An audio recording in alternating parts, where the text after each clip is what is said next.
How to find country selector settings on Deezer mobile. Hello guys, in today's video I'm gonna show you how to find country selector settings on Deezer mobile. First, then open Deezer and then click this settings icon here in the top corner. Click on it and then here you will find this one.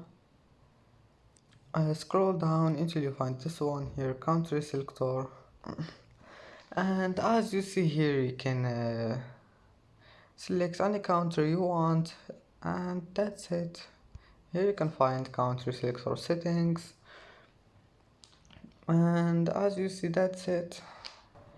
And that's it for today's video. Don't forget like and don't forget subscribe, and thank you for watching this video until the end and see you in the next video.